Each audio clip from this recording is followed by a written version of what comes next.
Hello, and welcome to Orwellian, the podcast dedicated to the essays of George Orwell.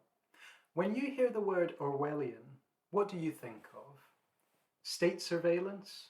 Terrifying dystopias? The loss of personal freedom? Well, we think of tea, pubs, and the common toad. Join us, and we'll tell you why. Welcome back, everyone. My name is Lewis, and I'm here with my co-host, Simon James Perry. S.J. Perry to his friends, and we're going to be talking about another one of the essays of George Orwell this week, surprise, surprise. But first of all, Simon, how are you doing? Splendid, thank you. Yourself? Not bad. It's early May 2021. The world is still in the grip of the coronavirus, but the weather's a lot nicer than it was, so feeling better about that at least. And I'm working from home again, which I rather enjoy, actually. Well, these days with the temperature rising and the sun coming out, I find it quite depressing sitting in my study in my home working. I want to be out and about, you know. And also where we're living right now, we've been put into a state of emergency, which means for the upcoming week holiday we have in Japan, called Golden Week, we're not allowed to travel. Yes, it shall be more of a brass week. Yeah. Polishing the brass week for me. Whatever that means. I'll leave that open to interpretation. Yeah. All right, so... Before we get started, can I just share something I found on the internet? Sure. Whilst researching today's essay, I was reading this article by the LA Times Pulitzer Prize winning columnist Michael Hitzik. And he listed what he believes to be, upon apparent consultation with colleagues, Orwell's 5 most important essays. Right. Do you want me to list in order from 1 to 5? Oh. Or from 5 to 1? You know what I think would be quite fun is if I tried to guess them. Okay. In no particular order. I think politics in the English language is in there. I think that...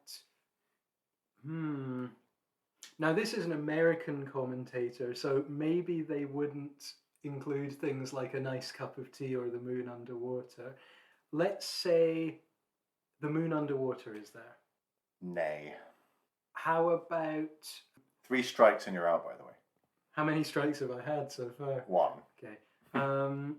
How about one of his Spanish Civil War essays, like, I don't know, Spilling the Spanish Beans? Nay. Okay, last chance. How about the essay we're discussing today, Marrakesh? Nay. Okay, lay it on me. Right, from 5 to 1, okay? Number 5, a hanging. Of course, I'm such a fool.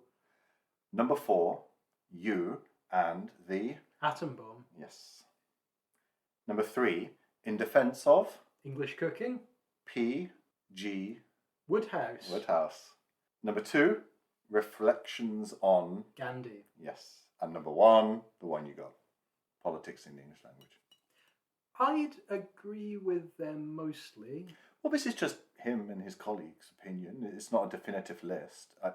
But I think what we could do, maybe let's wait for a few episodes down the line, but come up with our own 5. Oh yes, could do that easily. Yeah. Or what we could do is, next week, we'll do our own top 5, and then revisit it in a year's time. After we've read more. After we've read and discussed more, and see how it's evolved. Sounds good. And if anyone wants to write in, Please do. Please do, and give us your top 5s. Orwellpod@gmail.com. We really want to hear from you. Or even your top, we haven't done so many, so your top 3 we've done so far. Yes, we'd love to hear. Which episodes have you enjoyed the most? And that gives us an indicator as what we should maybe do more of in the coming weeks. Exactly.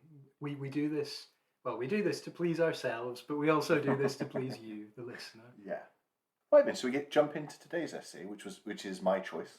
Let us go to Marrakesh. Very much so. So I've chosen Marrakesh. Published in New Writing, Christmas 1939. Oh, so that's some date, Christmas 1939. War had been going on for 3 months. Yeah. Not much travel at that point. Right then, so what I'll do is I'll give a bit of background to the essay, and then we'll jump in and discuss the main themes of it, and then, yeah, have dinner. Not on the podcast. So, in 1938, in March, Orwell was admitted to hospital with pains in his chest, and he was told, "We think it's tuberculosis," which would later be what killed him at a very premature age. And he was advised to spend that winter in a warm and dry climate. So he went with his wife Eileen to Marrakesh to spend the winter because it's a warm and dry climate. Now, at the time, Orwell is broke. I mean, properly broke. And word got out about his illness, and an anonymous donor donated £300 in order for Orwell and his wife to spend the winter in Marrakesh, in Morocco. Now, this donor didn't want to be known, but Orwell later found out that it was the novelist L.H. Myers. And Orwell instructed that upon his death, proceeds from Animal Farm and 1984 were to be used to pay back L.H. Myers, which he was. Wow. In the weeks after Orwell's death, £300 was paid back. I can't imagine, £300, quite a lot at that time, not a huge amount. I imagine Animal Farm in 1984 have made a significant amount more money since then. Yeah. Do you know if Myers just got the proceeds up till that point, or if he was like always going to receive the royalties? Oh, no. Sorry, maybe I didn't explain very well. So once £300 had been made in royalties, that £300 was given back paying him back, exactly. To a very surprised Myers, who never realised Orwell had found out who the anonymous donor was. So they went out on September the 14th, 1938, and stayed until the following March, upon which he came back to the UK. He wrote extensive diaries whilst he was in Morocco, and today's essay is snippets from all of them put into an essay. Yes, it's the fruit of those diaries. Yeah. So Lewis, straight off the bat, what do you think about this essay? Well, Simon, when I heard that you had chosen Marrakesh, I wasn't surprised because, as we've often mentioned on the podcast, you're very well-travelled, much more well-travelled than I am. Have you been to Marrakesh? No, I haven't been to Marrakesh. Have you? A couple of times. Yeah. I'd love to hear more about that later. So I thought, well, Simon has chosen this because it's about an interesting city in a little-known country. Well, Morocco's not little-known, but it's not a top travel destination. But when I read the essay, as has often happened when we do this podcast, when I read the essay, I realised this is not just travel writing. In fact, in a way, it's anti-travel writing. And there are many... A particular form of travel done by British and French people throughout the centuries. And there are so many themes to pick out of this, very big themes. I'm just going to list some of the themes I wrote down here. Imperialism, Anti-Semitism, and the potential, it hadn't really come about before the Second World War, but the potential ending of colonialism and the outlook for colonialism, at that point. Well, Lewis, I think you've got that spot on. They're the three main themes that I've also identified in this essay. And what we'll do is discuss those three themes in no particular order. But before we get on to discussing those, how about the language in this essay? Well, it depends what exactly you mean by the language. Do you mean the kind of problematic nature of some of the language? The prose. The prose. Well, one thing that struck me to begin with is it's really carefully written, as you would expect of Orwell.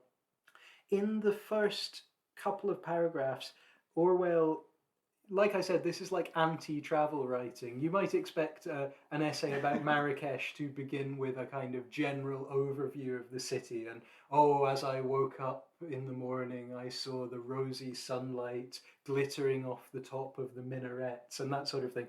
But no, Orwell starts off with, as the corpse went past, the flies left the restaurant table in a cloud and rushed after it. but they came back a few minutes later. And at the beginning of the essay, Orwell is describing how when a funeral goes past, um, uh, it makes him think of the really the struggle for life and the grim realities of life in Marrakesh at the time. And he uses when he's describing what it is like for the people of Marrakesh to bury their dead, he uses a lot of really grim words, rag, hack, fling, dump, lumpy earth, waste, hummocky, earth like a derelict building lot. It's really evocative. Alongside thoughts on some common thoughts on thoughts on the common toad, I think this has the most emotive language, the most emotive prose that he's used in any of his essays so far, and he's deliberately using this descriptive. You came up with some great examples. He's deliberately using that descriptive language to really get into the psyche of the reader to get his point across, like he did at the beginning of the Common Toad essay, whereas that was more naturalistic language to bring out positive emotions, like you just gave examples of. This is really digging into the deepest horrors of language to get our attention. It also struck me how Orwell's you mentioned that list at the beginning of the podcast. Orwell's very famous for his very early essays like A Hanging and The Spike. Those essays were in a way much more like stories, particularly A Hanging, and they used very emotive language and they told a story from beginning to end, compared to later essays where they're much more like non-fiction and talking about an idea. This essay Marrakesh is kind of a blend of the two. It's storytelling, but it's also polemic. And written before he wrote Politics in the English Language, because there's a few contradictions in this essay with regards to that most famous essay, with regards to his use of adjectives and emotive language, but that's for another day. Let's go to what you were just mentioning there about the funeral procession. Now, this is my reading of it, and then I did a bit of research to see if anyone else shared my opinion. Quite a few do. Now, one of the reasons he wrote this essay was to describe how us in the West, particularly, white people in the West, we became, at that time very normatized as to the people in the colonized lands being uncivilized in comparison to our civilized being. And although he's critiquing it, he's fallen into this trap of normatization himself. Because his depiction of the funeral procession and understanding of it is wrong. He's hinting at the barbarity of it and how the dead body was being carried in a hurry, open cast to the gravesite. Well, I don't know if you know much about Muslim traditions when it comes to the dead, but you have to be buried on the day you die before sundown. So you're often not afforded the luxury of how you're transported to the burial site. It can be, if Orwell's sitting there eating I think he's eating dinner? Certainly sitting at a restaurant. So he might be eating dinner. So they might have had an hour before sundown to get that body to the burial site and get it underground. So they're not going to worry about making a coffin. And very few Muslims, especially in those times, were buried in coffins for that reason. And then the next thing he mentions, how they're just thrown in a hole in the ground with no gravestone, etc. Now, in the Muslim tradition, when you die, they don't often put gravestones or any markings of the grave, particularly not ornate, because the philosophy in Islam is that all dead are equal. Because when you die, whatever happened in life, you're equal before God, equal before Allah, which is why they often don't mark graves. I didn't know that. That's really interesting. So he's kind of fallen into his own trap of normatizing the barbarity of these colonized lands. Undeliberately, of course. I mean, I don't think he's done his research there. Well, I think, you've really hit the nail on the head because I think this is one of the problems with this essay. I'm not saying it's a bad essay. I'm just saying, Yeah. Orwell, a human being, he made mistakes. He didn't quite understand everything he saw. He was only in Marrakesh for 6 months. Um, I think this is one of the problems with this essay, which is it treads a really fine line between trying to express ideals of anti-colonialism, anti-imperialism, and Orwell trying to put himself in the mindset of the local people, the indigenous people, but at the same time he is tainted by imperialist views, and I think he realizes that because he grew Yeah. up in an imperialist country in an environment that taught him that at the time that taught him that white people were superior. Yeah. So I think Orwell is very much aware that he is tainted by these views and that he needs to fight against them. But I Yeah. think he's still very much affected by those views. I mean, alluding to what you've just said, he says in the essay, no one would think of running cheap trips to the distressed areas of England. But where the human beings have brown skins, their poverty is simply not noticed. What does Morocco mean to a Frenchman? An orange grove or a job in the government service? Now, a cynic, i.e., me, would say these days you could update that list to NGO workers. Yes. No offense, but English teachers, freelance journalists, bloggers. Do you see where I'm getting at with that? Yes, I do. I do. Do you agree?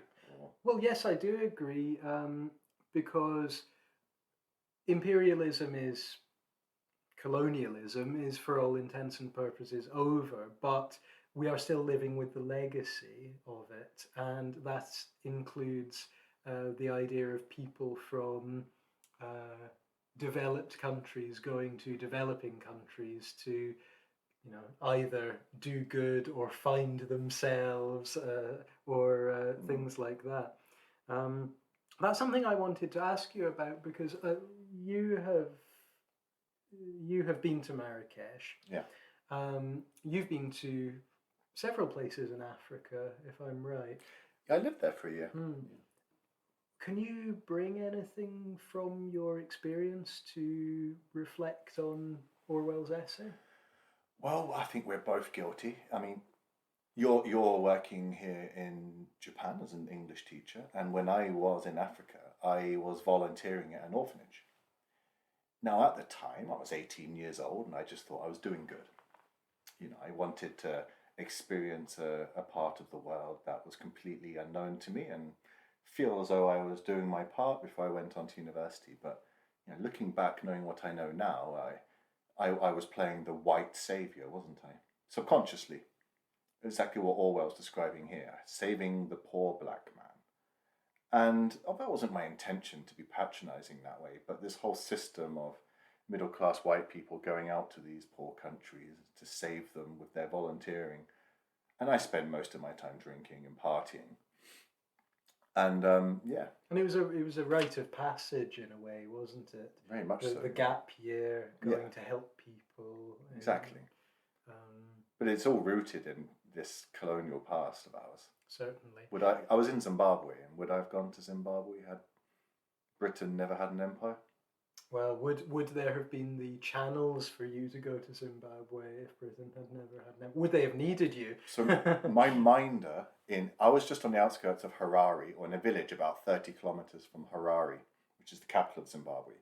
And my minder was a retired colonel from the British Army who had, back in the day, been an advisor to the Rhodesian Army in the War of Independence against Mugabe's PLC, I think was the name, anyway. And he'd stayed. Now his job was looking after all these public schoolboys who'd gone out there to save the world. And again, public schoolboys going to save the world very much in the way that public schoolboys like Orwell went out to administer the empire 50 years before, or more, 60, 70 years before. So whereas in Orwell's young days, the public schoolboys are going out to administer these countries, we're now going out to lend our civilized version of charity. Do you think coronavirus might change things there? I don't know. I mean, a lot of these places around the world that have relied on volunteers will have spent the last year or 2 years not receiving them, and maybe they've adapted. Do you think that's a good thing? Maybe it is. Well, perhaps it is. I do maintain that some good things will come out of all of this. Remains to be seen.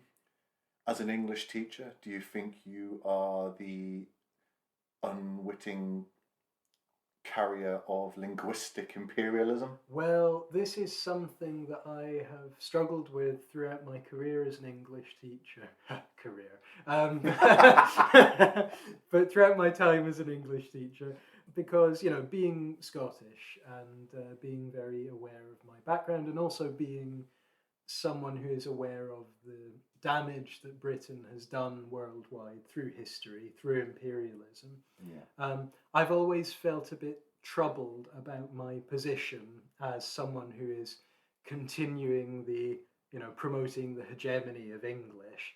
I try to act with small acts of rebellion by, say, reminding my students that English is a global language, so they don't have to just speak American English or British English, and trying to encourage my students to, just communicate their thoughts and not care about how correct their grammar is. And yet your bosses are most probably telling you to correct their grammatical and lexical errors. That's quite right, and I do. Based on a native speaker model from Yes. from the UK. And I do have kind of petty nationalistic annoyances, like when my students tell me that I've spelt colour wrong because they've all learned American English. Yeah. So one of the things Orwell famously said was that the characteristic of being a free intellectual, and by intellectual he just means anybody can be an intellectual if they're open-minded, is the power of facing unpleasant facts. And he's referring to imperialism, or in our case, our country's imperial past. So he's accepted this himself in writing this essay, and he himself has internalized Yes, exactly. imperialist attitudes. I mean, what's his imperial past himself? You're very clued up on the history of Orwell. Well, Orwell was a public school boy in the early 1900s, and as such, although that doesn't automatically make you an imperialist, it's certainly don't part worry, of I'm sorry, Simon, I've made enough jokes about your background. I won't do it again. It's certainly on the process line. I certainly won't make any jokes about it again until we come to one of his public school essays. But anyway, George Orwell was a public school boy in the early 1900s, so that's the height of British power and influence in the world. He was brought up to believe that Britain was the greatest country, that British people were the natural rulers of the world. And then after school, instead of going to university, he became part of the British Imperial Administration, and he became a policeman. And what more powerful job could you have on the ground as a policeman in what was then Burma, what is now and metaphorically Myanmar. As well. Yes, exactly. And it was in Burma, as an imperial policeman, that Orwell finally came to question the British Empire and the way it was run and the justification for imperialism in general. Yeah, absolutely. So he has accepted his imperialist attitude that's been internalized within him, and how it blinds people without them knowing it. And did you pick up on the passage in the essay where he metaphorically speaks of his blindness towards... Well, there are several passages, but the one I think you're referring to is when he's talking about the old women carrying wood. Exactly. Should I read it out? Yeah. So this is quite a long passage, again, using the excellent Everyman selected essays, page 125. Are they sponsoring you? I wish. By the way, Everyman, if anyone is listening from Everyman, genuinely, I love Everyman, and if you could give me a job, Are they not defunct? Or Are just they? this edition? This edition I know is out of print, Yeah. but I love Everyman books. They've been around since. Or every woman. Every person's. Or but- every non-binary gender person.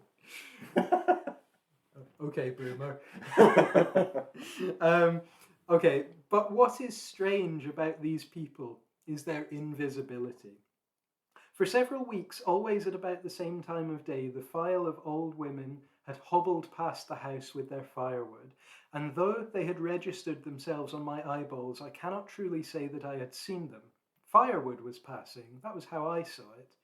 It was only that one day I happened to be walking behind them, and the curious up and down motion of a load of wood drew my attention to the human being underneath it. That really Orwellian thing to say, the human being underneath it. Then for the first time I noticed the poor old earthen-coloured bodies reduced to bones and leathery skin, bent double under the crushing weight. Yet I suppose I had not been 5 minutes on Moroccan soil before I noticed the overloading of the donkeys and was infuriated by it. I think we'll get onto the animal cruelty later, but it's beautiful writing, that isn't beautiful writing, and I think you're quite right that he's very good in showing you how, as a Western European man brought up the way he was, he has internalized the blindness towards the plight and the exploitation of native peoples, and he's so subtle in expressing this that sometimes I thought, I mentioned at the beginning that I thought some of the language was problematic. I think if you were reading this in a non-nuanced way, you would see some of what he wrote as it being insensitive. But what I think Orwell is trying to show is that if you are a European at that time, brought up the way he was, then you would think that way as a matter of course, because that is the propaganda you were brought up with. And if I may open myself up here, there's one part where he says, when you see how the people live and still how more easily they die, it is always difficult to believe that you are walking among human beings. All colonial empires are in reality founded upon that fact. And that took me back to my many travels to the third world. And as opposed to Marrakesh, what came to me immediately was when I was in India.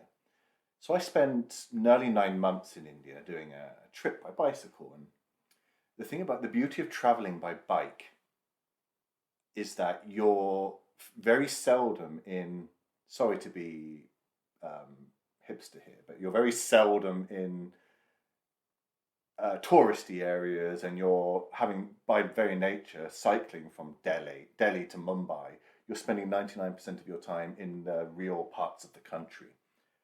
And it took me back to how there were so many people, so much poverty. I remember becoming immune to it, immune to the suffering. I almost dehumanized the people around me. Yes, and in a way that also dehumanizes you, because it makes being indifferent to the suffering of others is a very inhuman thing. Yeah. So I think one of the points Orwell's trying to make in this essay, that not only does colonialism dehumanize the indigenous people, it dehumanizes the colonialists. Absolutely. As well. And I did that trip with a good friend of mine, Shrick, who's British, but his ancestry is from India. And I opened up to him about halfway through the trip. I said, Shrick, I just feel like my attitude, I'm dehumanizing, because you're often the center of attention being a tall white guy on a bicycle in India. And at the beginning, I was very polite with absolutely everybody I met. But by 4 months, I felt within myself I was becoming, for want of a better word, asshole. And I couldn't help it. And I wonder how much of that was the subconsciousness of me coming from England, a wealthy country, having been to a public school, and whether there was a subconscious, internalized attitude within me. I didn't openly think this, but was I subconsciously seeing these people as beneath me, below me, and not worthy of my attention? Do you know the American writer David Sedaris? No. You might like him. He's a writer I really enjoy, and he writes a lot of stories and essays. And recently I was listening to an essay that he read on Radio 4 about his trips to Eastern Europe.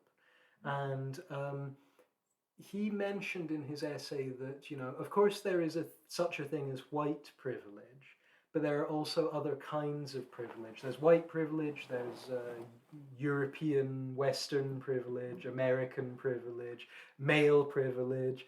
And I think that it's undeniable that those of us who have grown up in countries where there is a certain amount of privilege, when we go to countries which are very much on another, where the suffering is very much on another scale, we might be rather immune to it or to recognizing it because we've grown up so far removed from that.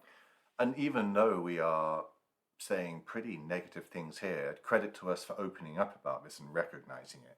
You have to recognize something to then theorize it and understand it and improve it. Yes, exactly. So let's go on to the next point that you mentioned earlier, that of anti-Semitism. What did you pick up about that in the essay? Well, it's quite a small section in the essay, very concentrated. We think of the Middle East these days as being quite homogeneously Islamic. But of course, for hundreds of years, Middle Eastern countries were actually quite diverse. They had a Muslim majority and large numbers of Jews and also Christians, for example, in Egypt, the Coptic Christians. And of course, that's changed a lot since the foundation of Israel. But Orwell mentions the Jewish ghettos in Marrakesh. But can I just interrupt you there? Do you know what the Jewish population of Marrakesh was when he wrote this essay? I think he mentions it, doesn't he? About 200,000? Or... Well, since he wrote that, in Marrakesh, it was 25,000.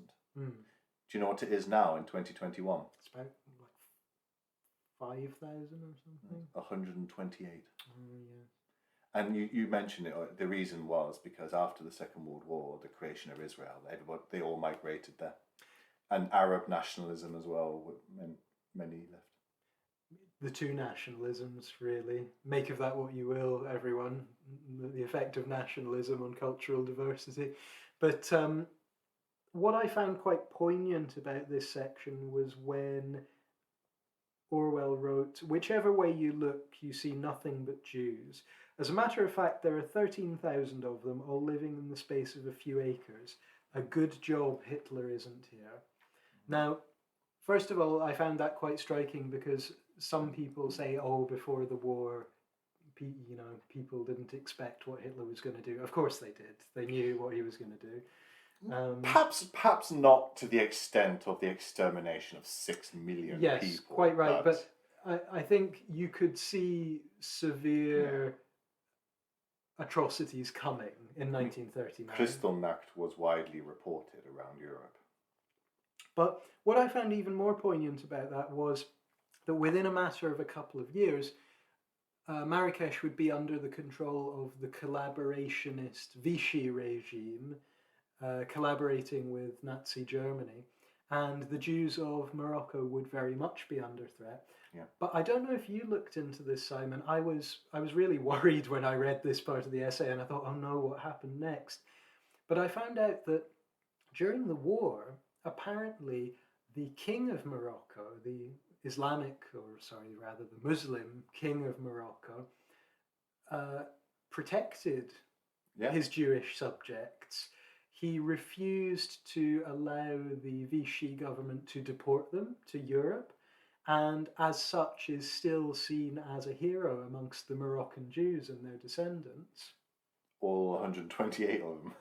And the ones in Israel. By the way, these days, Moroccan Jews and their descendants make up 15% of the population of Israel. Is that so? Yes, quite a large segment. Wow, that's amazing. We always associate Israel's population with Europe, don't we? And 15% is really high. That's really interesting. Another thing I want to mention here is, and I hope this comes across how I intended to, but in 1938, before the horrors of the Second World War's Holocaust became known, anti-Semitism wasn't seen how it is today. Today, it's rightly seen as all forms of racism, as Foul. as absolutely foul. But anti-Semitism throughout history, and particularly in imperial countries, has often been a form of prejudice that you could get away with. Do you know what I mean? Like, we would call it today barroom banter and nothing else. And so in 1938, even in England, you wouldn't have been called up for anti-Semitism. No, and there were, people made Jewish jokes. Yeah. And remember when we were talking about the Donald McGill essay, Orwell was saying that Jewish jokes were quite common until the war, when they started to kind of leave a nasty taste in the mouth. You're right here, because... So his dry mockery of anti-Semitism in this essay, it shows you the foreseeing of the man and how he can see how prejudice is prejudice. Exactly. It shouldn't be ranked. Well, you mentioned how it was at that time considered acceptable by many people in society. Orwell mentions how, and I'm quoting here, "You hear the usual dark rumours about the Jews, not only from the Arabs, but from the poorer Europeans." And then he imagines speaking to a poorer Frenchman in Algeria. "Yes, mon vieux, they took my job away from me and gave it to a Jew. The Jews, they're the real rulers of this country," etc., etc. And they've got all the money. Yes, They control the banks, finance, everything. I'm a bit nervous about this part because people can edit us. What really struck me from what you said, and comparing it to what Orwell's written here, it's, what's the argument? Coming over here, taking our jobs, that kind of thing. Well, these are all very typical stereotypes, aren't they, of the Jewish people? And Orwell hypothetically replies, "But," I said, "isn't it a fact that the average Jew in Marrakesh is a labourer working for about a penny an hour?" "Ah, that's only for show. They're all money lenders, really. They're cunning, the Jews. Faking poverty, living in squalor to hide money." Now work that one out. This is only just after Orwell's described the extreme poverty in the Jewish ghettos in Marrakesh. Do you have any passages there where he describes how they're working in tiny little booths in the middle of the Medina, with its narrow 6-foot wide streets? Yes, well, he says it gives you a good idea what the medieval ghettos were probably like. So many of the streets are quoting Orwell here, page 122, "Many of the streets are a good deal less than 6 feet wide. The houses are completely windowless, and sore-eyed children cluster everywhere in unbelievable numbers, like clouds of flies. Down on the centre of the street, there is generally running a little river of urine." I don't think these people are controlling the world's finance markets. But it's the same when you go to Fez. It's the same when you go to the old Jewish quarter in Cordoba and Granada and other cities of Spain, which were created by they call them Moros. What would we call The Moors?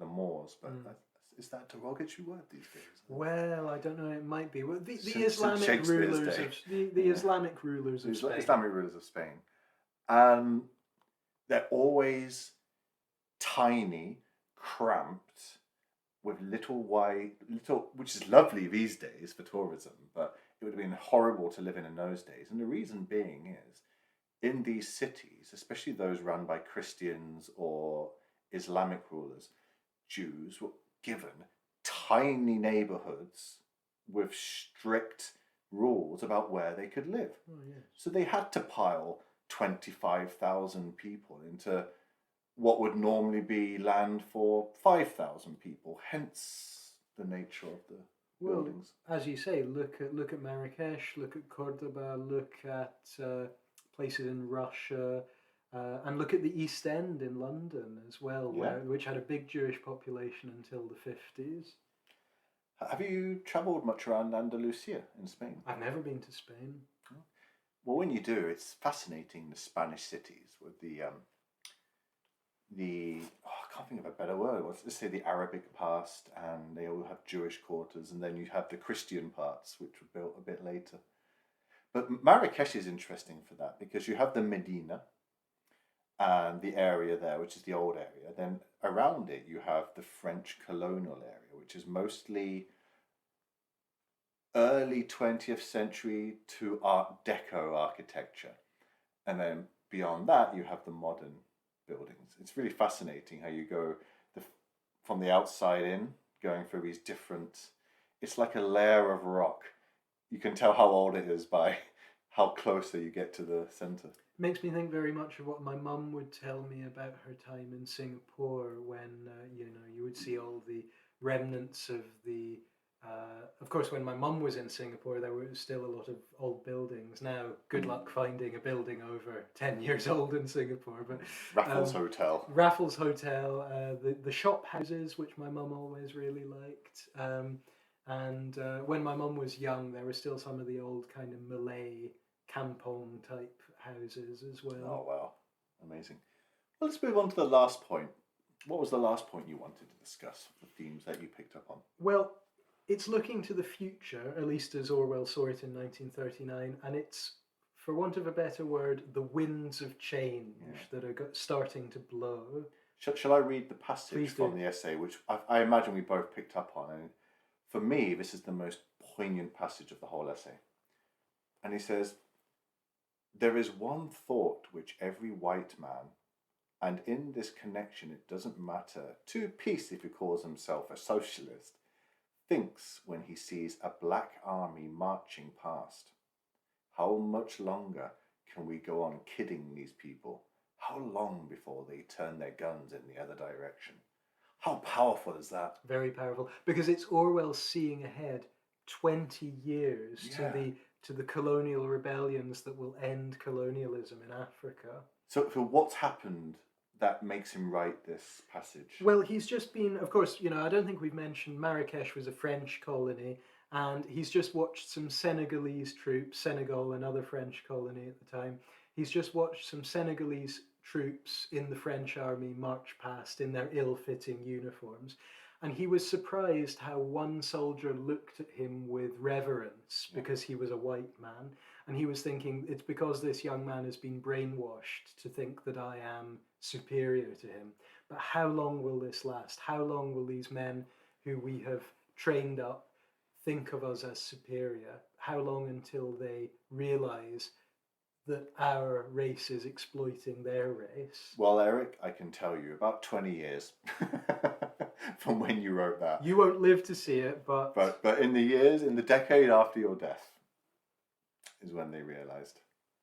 Do you remember how I told you in a previous podcast how Frantz Fanon, the famous post-colonialist, was inspired by Orwell? It was this essay. Was it? Yeah. And like Frantz Fanon was Martinique, another French colony, but he fought in the Algerian War of Independence and based a lot of his writings on North Africa, including Morocco, in his seminal book, The Wretched of the Earth. Go read that if you haven't. Yeah. Well, as we said, Orwell really precursor to post-colonialism. Mm-hmm. Yeah, I've read a lot of post-colonialism. I never read of any references to him. Yeah, there should be. So, like, before we finish, I want to ask you something. Who's your favourite? I'm not going to say writer, because in this day and age, I think we have to be multimodal, and include documentaries, movies, whatnot. But who's your favourite travel documenter? Oh, that's a difficult question, Simon. I'm afraid I have to give a bit of a conservative answer. Have you... Nothing wrong with that. Don't be a hipster. Have you ever heard of a writer called Patrick Leigh Fermor? No. Simon, you would love him. You would absolutely love him. His first major... His initials are PLF. PLF. Speaking of post-colonialism.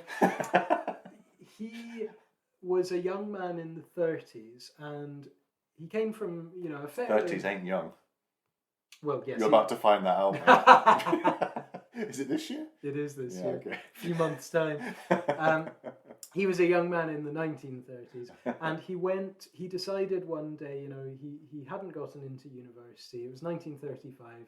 He hadn't gotten into university, and he decided, okay, what I'm going to do is I'm going to walk from the Hook of Holland to Constantinople, as was. And he did it. He walked all the way. It took him... You've told me about this 2 before years. in the pub, yeah.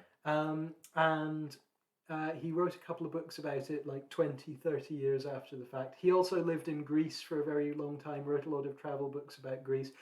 I do think that, as I say, it's a bit of a conservative choice because he was kind of the opposite of Orwell. He was not very...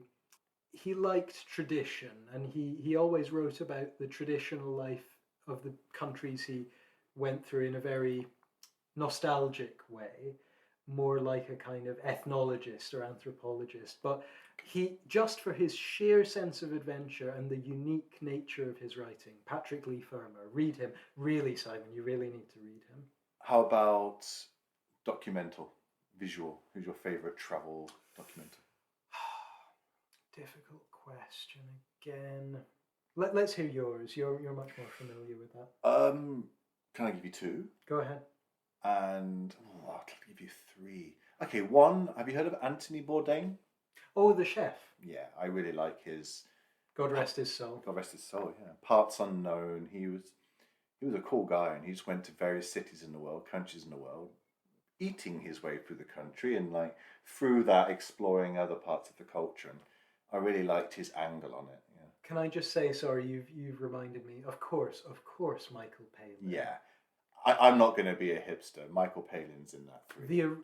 For his people his favorite series, or your favorite series of his? My favorite series. I'm going to go for something a bit unusual. Actually, I'm going to go for one of his later series about. I think it was called Michael Palin's New Europe. When he was travelling through, it was just after a lot of the former Warsaw Pact countries had joined the EU. So he was going through like Poland, Slovakia, Czech Republic, in the days when Britain was still in the EU and we had a bright future ahead of us. Yeah. I'm going to say two. Can I give you two? Mm. Around the World in 80 Days. I just thought that was very exciting. And I'd watched it in retrospect, but had I watched that at the time, and yeah, I thought that was great. And Full Circle, when he goes around the Pacific Rim, especially now that we live in Japan, and his experiences in Japan, I thought were great. And I think he's at his humorous best in that one. I still remember how in Around the World in 80 Days he was trying to learn that Russian song. Do you remember? It's Palushka Pole. Oh, my Russian relatives are listening, going, "Oh God." Do you remember that scene where he's in the grave in St. Petersburg? No, I don't. In the graveyard, saying, "Look at who's buried here," and he's looking at all the composers and writers.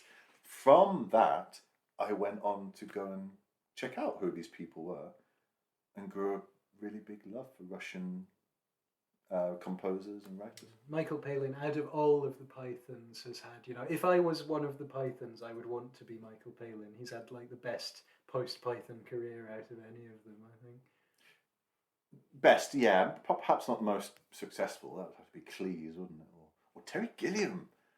He's produced some amazing movies. Amazing movies, but not. Oh, Terry Jones! I love his little horrible histories, and again, God bless his soul.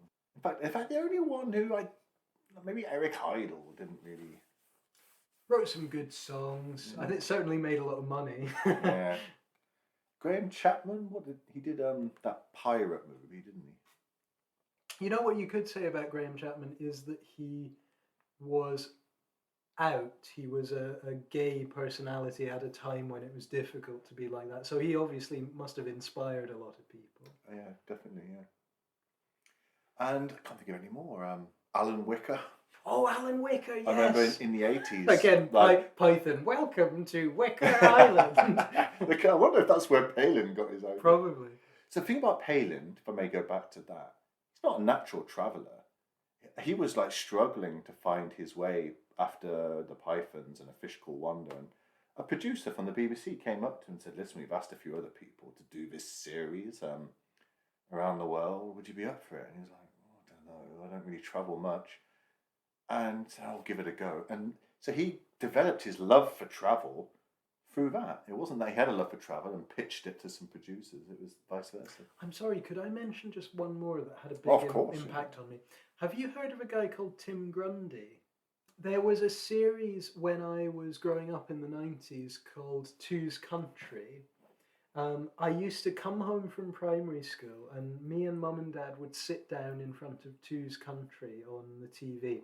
And it was this guy called Tim Grundy and the cameraman who was always just known as the Eye. And you never heard the cameraman's name. He would just do like gestures with his hand in front of the camera, like thumbs up or or like, oh, I don't know, waving his hand. But what Tim Grundy did was he went to lots of obscure places. First of all in the British Isles, and then throughout Europe, and then gradually throughout the world. And that made a big impression on me because he would just go to, this week I am mostly travelling to the small towns of Wiltshire, and it might not sound gripping, but it gave me a real love of the British countryside. And you would see him like trudging through. This week I am following the route of the Thames from the beginnings in a spring in the Oxfordshire Hills to its estuary, and I love that kind of thing. I did two things relatively similar. I went interrailing once in my younger years, and I was in Venice, and I'd met this Dutch guy at a backpackers hostel, and we said, let's travel to the next place together. And we decided the next morning to go to the train station across the lagoon from Venice, and whatever place was at the top of the notice board was where we were going. And it was Ljubljana in Slovenia, which I didn't even know existed at the time. So we just got on the next train to Ljubljana. The next one was I was at my parents' house in the north of France in Brittany. And I just decided I was going to go hiking. Had some time on my hands before I had to go back to work. I mean, a lot of time. I had a contract starting in about 3 months. And I started walking, and I didn't really know where I was going. I just know I wanted to go and visit some old World War II and World War I battle sites. So from Brittany, I just walked and walked, and when I finally decided to call it quits, I was in Brussels. So everyone, that was Marrakesh, Simon's choice for this week, and I'm very glad you chose that one, Simon. I enjoyed that. It brought up some very interesting and unexpected avenues.